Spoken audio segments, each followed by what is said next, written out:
just recording her for no reason. We joked around with stuff like this all the time. Say hi. Hi. I think she found it funny though. It was just how we were with each other.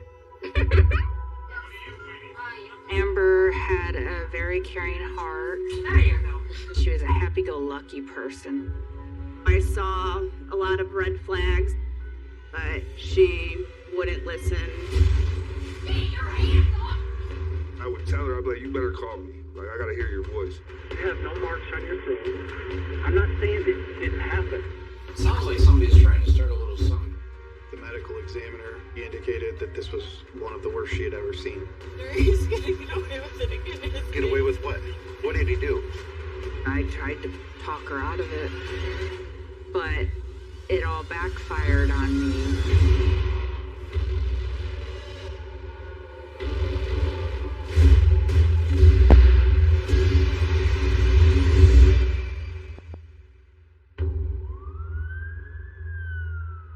In October 2020, me and my mom just got back from the store, and then I decided to start recording on my phone. He was in the kitchen. He did drink, but that wasn't a surprise. He drank every day. I don't know why I restarted recording. I just had like a gut feeling. I had a lot of gut feelings whenever something was like about to happen or like an argument was gonna happen. And a lot of the time I was right. He and my mom, Amber, they would often fight.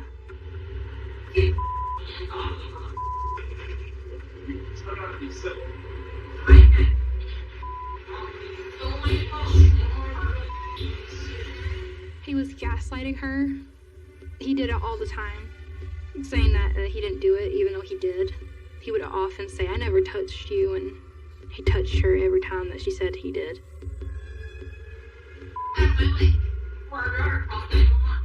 I will. My mom said that I was going to call the cops because I have said I would do that for her if she ever wanted. Take your hands off.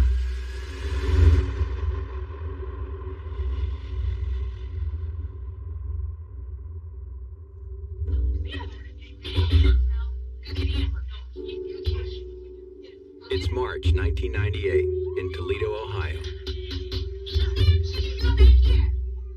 Stephanie Shelley videotapes a special moment between her baby daughter Samantha and her 11-year-old cousin Amber. This is my house in Toledo, Ohio. Amber is helping my daughter Samantha walk. Samantha was very wobbly. She cannot actually stay up on her feet at all. Stephanie records her Aunt LaDonna, Amber's mother, as she joins in the fun.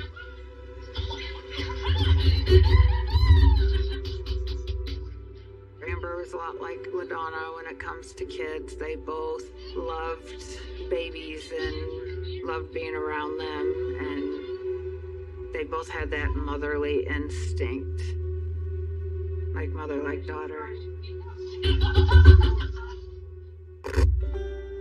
LaDonna gave birth to Amber in 1987 when she was 18 years old. Two other children quickly follow. Amber was her oldest. There's Amber, Brittany, and Eric. She raises her family as a single mother. LaDonna and her 3 kids live with her mother, Charlotte, in Sylvania, Ohio. Our mom had pretty bad health problems. She had a quadruple bypass surgery at the age of 32. And she was born with 1 kidney, 3/4 of her uterus. She had pretty bad health problems. LaDonna's health issues were a major problem, trying to raise 3 kids. LaDonna's friends and family step in to help her. I would bring mainly Amber, but sometimes Brittany and Eric over to my house, and they would play with my kids, and I would feed them dinner. And Amber would stay the night, many nights at my house and never want to go home because she loved hanging out at my house. This was August 6th, 1998. I'm recording it. Amber's in the black and white shirt. My house was always the happy, dancy, fun house. There's LaDonna on the couch, and Amber was dancing the baby next to her. I think LaDonna told her to leave her alone. At that point in time, I had no idea what my mom was really going through. I think nobody realized how sick she really was. I think hanging out at my house helped LaDonna a lot because it gave LaDonna a way to get away from stress for a while. I believe Amber saw my home as a second home from almost the beginning because she kind of just welcomed herself into my house and made herself at home. By January 1999, Amber is spending most of her time at cousin Stephanie's house.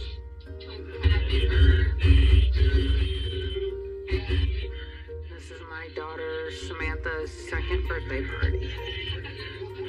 Well, it looks like when Samantha blows the candles out that she's actually blowing them out. There you go, good girl. But I'm actually the one blowing them out from the side. Amber makes a silly face. What do you want? Amber spent several years of her life at my house. It was always a pop in, stay a few nights, go home for a few nights type thing. In 2001, with her mother's health worsening, Amber moves in with close family friend Jessica Cash and her husband Josh. Amber is struggling at school, and Jessica helps her get on track with attendance and homework. Amber was around 14 years old when she came to stay with me. Josh and I were a lot like adopted/foster parents to Amber. Amber needed some stability in her life. In the fall of 2003, 16-year-old Amber meets 25-year-old John Eichner. I think John swept her off her feet and had this promise of a wonderful life with him. John also impresses Amber's 12-year-old brother, Eric. I looked up to John. He taught me stuff about working on engines and taught me stuff about cars and mowers and business. John was a very, very smart individual. John has 3 children from a past relationship and runs a successful computer repair business. He really took care of Amber when they got together. Like, really took care of Amber. Early in 2004, Amber moves into John's home in Toledo. It was fast. My mom probably figured, hey, she's almost 18. He seems like an all right guy. He seems nice, because he really did. She always just wanted that stable family, and I think that's kind of what drew her to him. He was an older person and could rescue her, be her knight in shining armor. I was very worried. One minute she's telling me she's met this guy, then she's moving in with him. I saw a lot of red flags and tried to warn her, but she looked past some of the warning signs.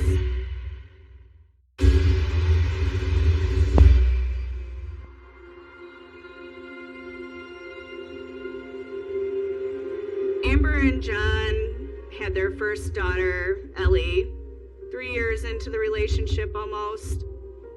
When Ellie was born, they were doing stuff as a family. John was cooking dinners and cleaning, doing stuff with Amber. Amber and John marry in secret 2 months after Ellie's birth. I actually found out later, after they got married, from Amber's mom. I was pretty devastated. 6 months later, after a lifetime of health problems, Amber's mom, LaDonna, dies of a heart attack, age 39. It was a devastating time for everybody. She had just become a grandma and was so excited. She was one of my favorite aunts, and I was completely devastated. By now, Stephanie lives in Tennessee, but she's determined to support her cousin Amber. At that point, Amber and I decided that we were going to stay connected no matter what. Amber gives birth to her and John's second daughter, Tori, in 2010.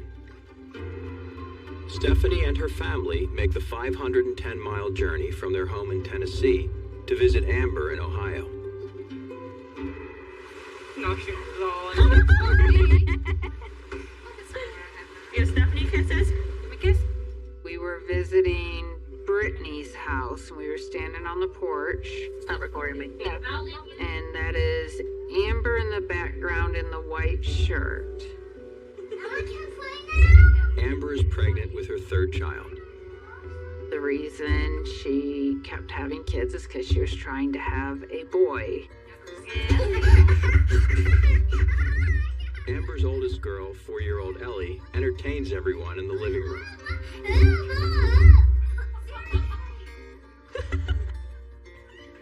Oh, yeah? Yeah. I don't remember any of this. I was too little. I was a very energetic child.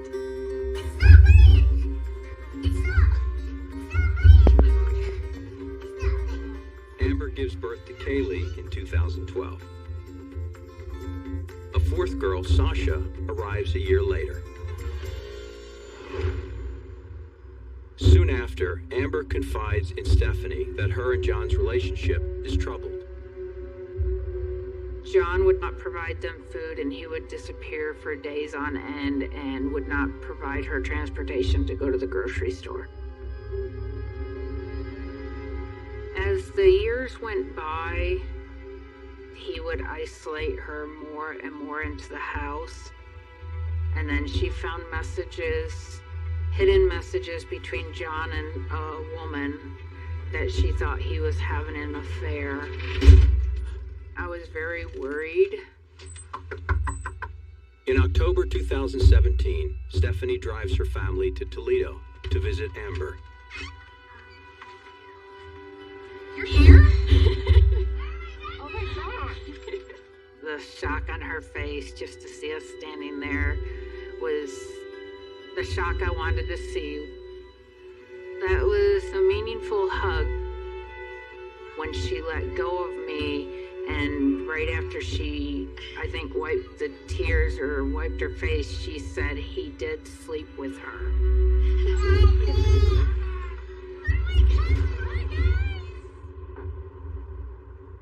That evening, Amber reveals to Stephanie that John abuses her, both mentally and physically. The verbal abuse, calling her the names, convincing her of mental illness when she wasn't ill. The physical abuse, the hitting, the choking. He would leave a vehicle but take the kids' car seats so she couldn't drive anywhere.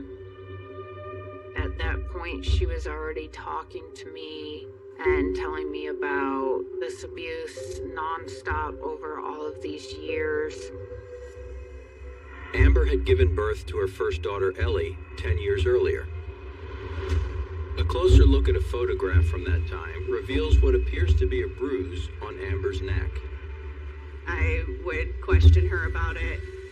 If it was a bruise, she would always try to cover it up or say that she hit a door. Always some kind of excuse as to where any marks came from. After that point, I was very worried about her safety, and that's when I started trying to work on getting her out. But John used to tap their home phone, so it was really hard for us to communicate. key logged Amber's cell phone. So any text message, any voicemail or phone call or anything that came into Amber's cell phone went to another cell phone that John had. Everything was monitored. Cars were GPS'd. Like any movement she made was monitored. It was like she was in prison. In June 2019, a house near to Stephanie in Tennessee goes on the rental market. I knew I couldn't get her away from him with her in Ohio. So I messaged the landlord and he agreed to let Amber and her 4 girls move in. It takes between 11 to 12 hour drive to get from Toledo, Ohio to Dunlap, Tennessee. And Amber and just the girls were supposed to come. Moving up there was going to be our new life. It was going to be our fresh start. At the very last moment, John came with them, which was not the plan. It all backfired on me, but there was nothing I could do.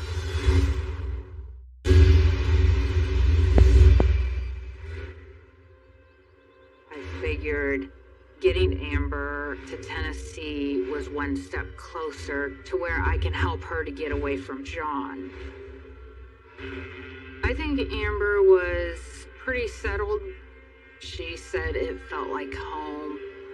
She had a vehicle to rely on and a job at a factory in Dunlap. John ended up being a stay-at-home dad, and he did the cooking and the cleaning and made it look like things would be different.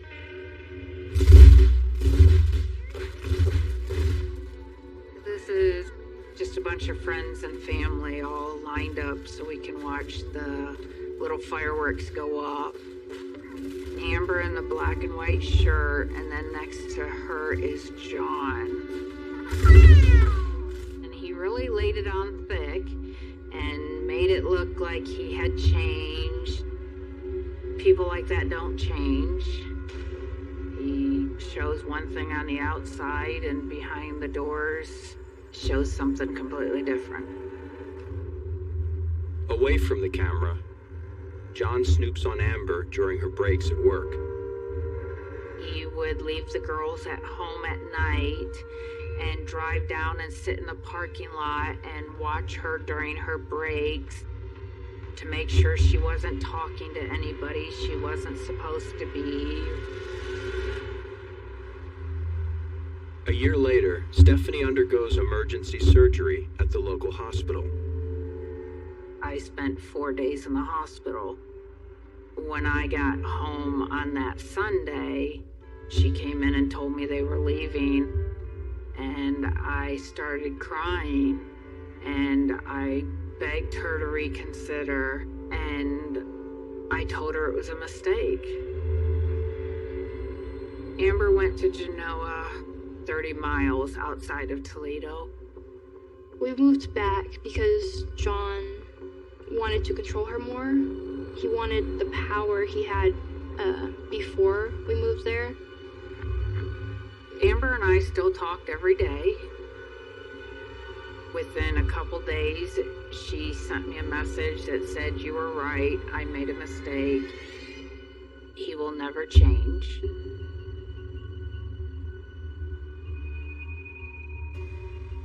I don't know why I restarted recording. I just had like a gut feeling, like an argument was gonna happen. Ellie's phone captures Amber and John in the kitchen. My mom would take pills for like stuff that John said she needed because John made her think that she had a lot wrong with her. Even though she was normal and she didn't have anything wrong with her. You taking that kind of stuff in? No. I didn't take a small pills upstairs. Amber used to tell me that the medication made her feel weird. And I used to tell her all the time, then stop taking the medication, you don't need it. Well, she was diagnosed with these illnesses because of John. And she was worried that if they got divorced, John would get the girls because of these mental illnesses. Later that month, Ellie records another exchange between her parents. I was downstairs sleeping on the couch, and it was in the middle of the night, and then they started arguing. So I pulled my phone out and started recording.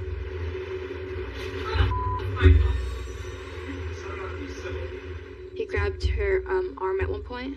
Get the away from me. You ripped the phone out of my hand, you dirty. Yes, you did.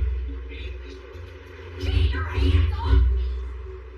After that, he went up to his room, locked her out actually, and just slept. Amber confides in her friend Josh Cash. When she was a teen, Amber had briefly lived with Josh and his now ex-wife, Jessica. Amber had reached out to Josh, and she would go there sometimes after work, or if she felt scared, she would go and stay with Josh. On March 14th, there was a call for domestic violence that occurred at John and Amber's house. Amber was gone overnight, and when she had shown back up to the house, John came out of the house, upset and angry that she was gone overnight and wanted to get her phone. I got home and he came to the car door, he opened it. You got home when? An hour ago. He grabbed me by the throat and started slamming me into the seat. Slamming you into the seat? Yeah. Okay. This is the first thing he did me before and broke my phone so I could call and get help. There were no marks on her neck or on her body that would have indicated a struggle. And when the police talked to John, he explained that Amber was a drug addict and had mental health issues, and essentially said that her word was not credible. So what do you want to do in this situation? I want him gone. I want him out of here. I don't have enough to listen. Okay? I don't have any proof other than you said. Domestic violence, I have to prove who the primary aggressor is. I have to have enough evidence to arrest him. 5 days later, on March 19th, the Genoa Police Department received another call of a domestic incident that happened at John and Amber Eichner's house.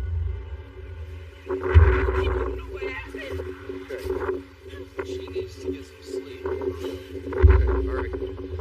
She's got associated. He's gonna get away with it again. Get away with what? He does. What do you mean? We got called for domestics. What happened? She just got home from work a little while ago, had a couple of drinks in the bathroom. John said, similar to the first incident, that Amber had mental health issues and had been taking drugs and had been drinking. Okay, so that's... Well, Sorry. I don't know where you would have been him. I don't know where you would have been him, though. I checked him. No. Listen, Amber. No. Get off me. Okay, but nobody's going to jail right now. The police told her that something she couldn't explore or go do is go file for a protection order, and the court would have made John move out and stay away from her. I don't believe that she did.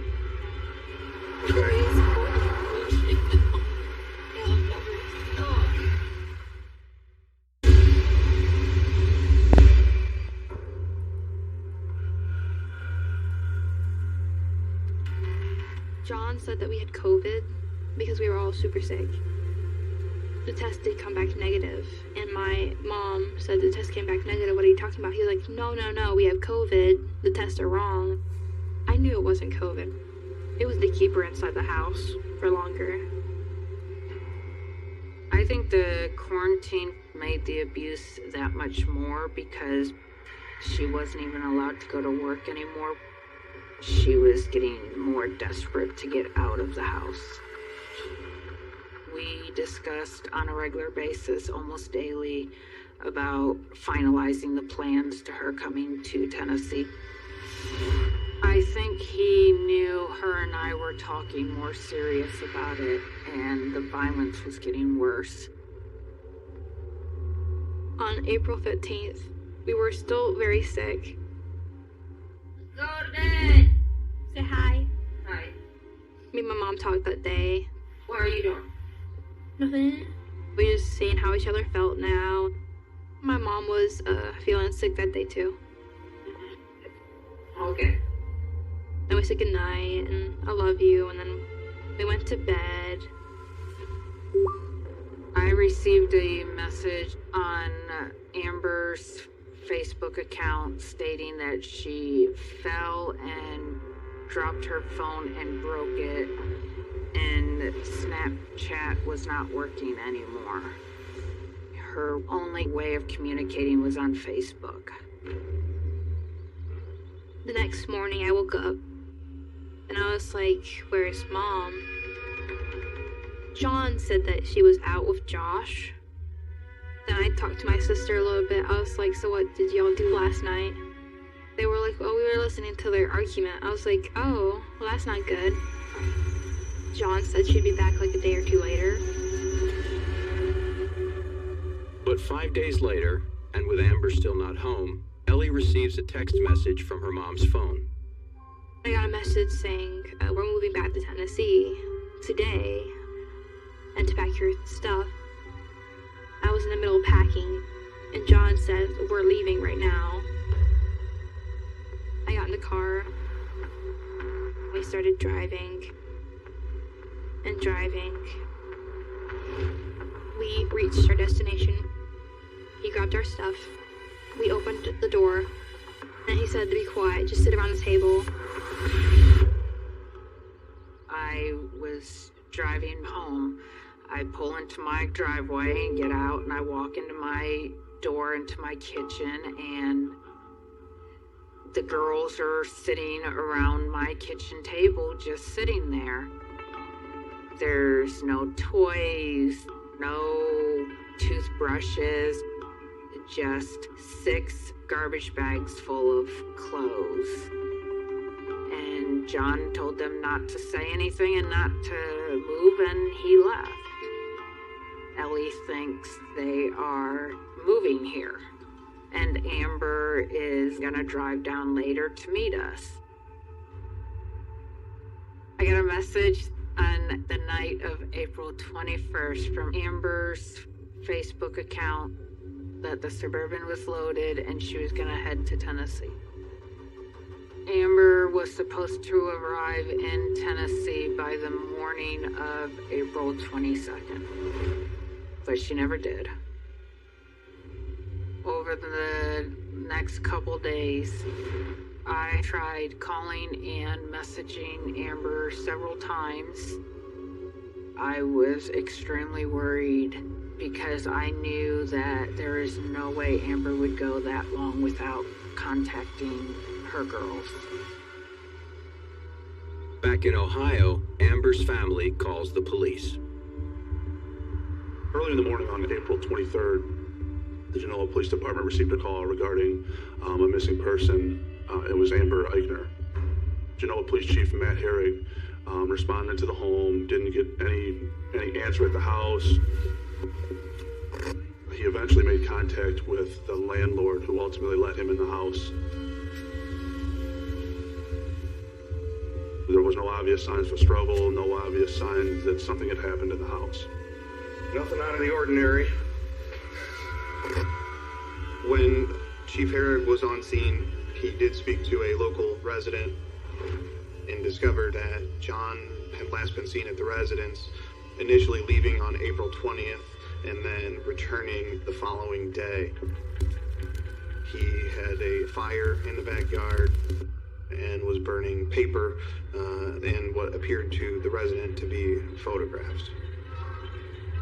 By the time April 23rd had rolled around, no one knew his actual whereabouts or what he was doing.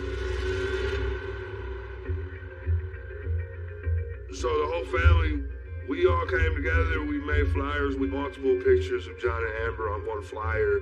It was all over Facebook. We called the news. We really made sure we put the work in that was necessary to find Amber.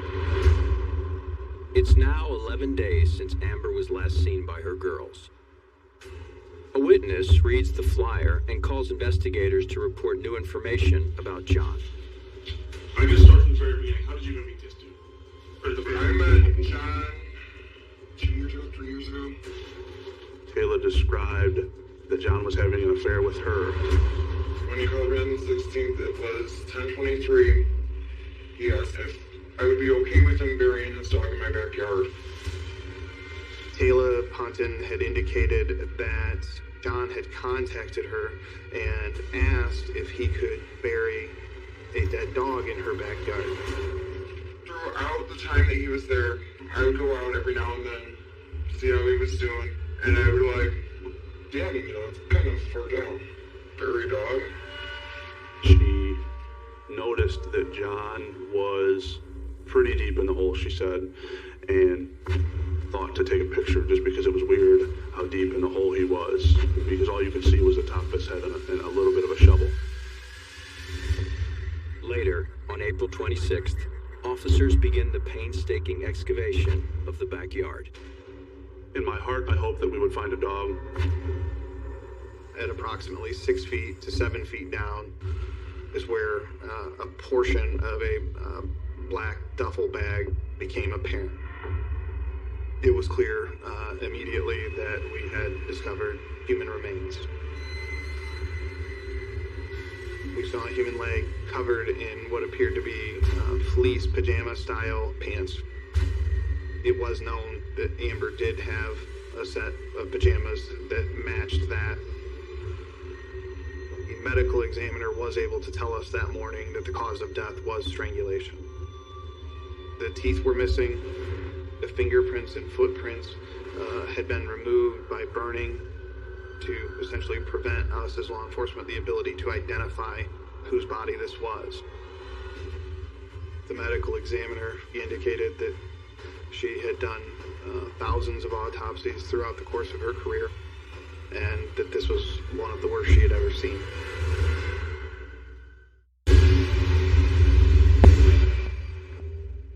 We started to dive into John himself. When we were looking through his financial records, we found that he had been using his bank card and was spending money at local stores. We had video surveillance of John at the Home Depot store in Rossford, Ohio, where he had purchased a large pack of Sawzall blades and a large roll of plastic sheeting. We also had him on video at an Army surplus store purchasing a black duffel bag that was an identical match to the black duffel bag that Amber's body was discovered in. During this time, John was still out in the wind. We weren't sure where John was. We got a tip from one of John's friend's girlfriend, and she told us that John had borrowed a car from her boyfriend. So the friend had given a time frame when John was supposed to bring the car back. So now we had a smaller window on where we could try to find John. And that's where we set up surveillance. When John returns the car to his friend, the police close in. John was arrested. I do not believe that he, at that point, thought the police were on him. So when they arrested him, I think they somewhat took him by surprise. Deputies transport John to the Ottawa County Sheriff's Office. They interview him about Amber's disappearance. The detective sergeant used a strategy on just seeing what information he would give up without knowing that we knew.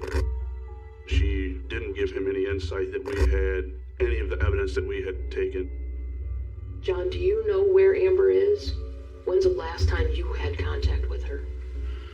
The day before I took the kids down. John tells detectives that Amber told him that she planned to stay with her cousin Stephanie in Tennessee for 2 weeks.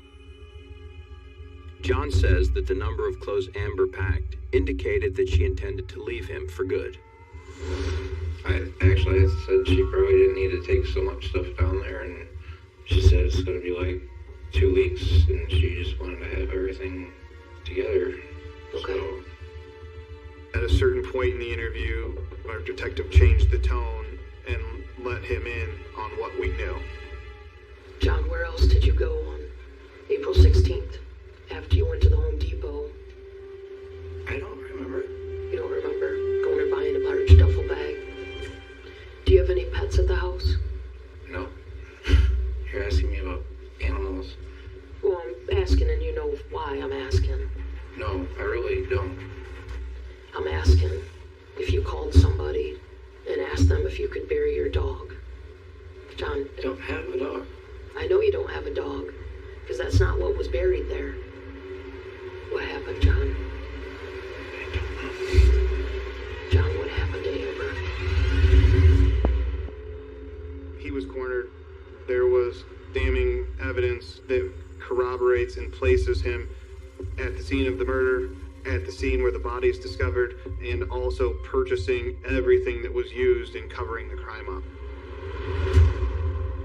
We actually charged John with the murder of Amber before we even had the DNA results from the body that we discovered in the hole. Eventually, we were able to confirm 100% that it was Amber through DNA. I had to figure out a way to tell 4 girls that their mom was dead and their dad killed them. Go to bed. Say hi. Hi. When I found out, I was very upset, distraught, very depressed. I was drained mentally, and I was just very tired. Investigators pieced together the events that led to Amber's death. We were fairly certain of what happened, that John had been abusive to Amber for a significant period of their relationship. He controlled most of the aspects of Amber's life, one of which was monitoring and supervising access to her phones. You ripped the phone out of my hand, you dirty. Amber felt trapped by John, she felt controlled by John, and didn't see a way out.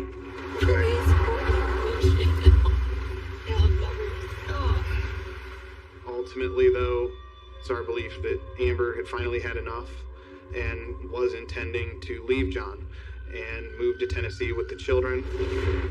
He discovered the fact that Amber was leaving for good. He finally snapped and choked Amber to death. At that point, began to cover up what he had done.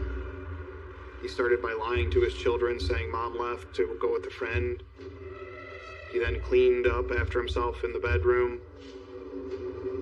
Then he buried her, continuing to utilize Amber's phone and talk to her friends via text, pretending to be Amber, eventually dropping the kids off in Tennessee. His plans and his story fell apart literally within days. Once the family realized that Amber was in fact missing, everything came crashing down really quickly. John Eichner's trial is set for July 13th, 2021. On June 12th, a county jail guard finds John dead in his cell. One of our corrections officers discovered that John had hung himself. He leaves behind a suicide note. I was speechless. I was angry that he took the easy way out. He's not going to have to answer for anything. He's not going to have to pay. Oh, yeah? Yeah. I am the legal guardian of Amber's daughters. I've got an amazing support system, and I'm going to give them the best I can give, and Amber's going to support me from up above.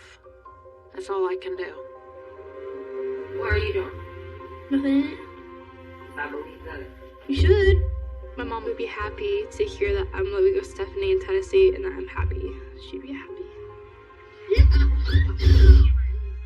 I remember Amber as a loving, caring person, and I miss her every day. You're here? I miss that smile and that laugh, and I would do anything to give her a hug again.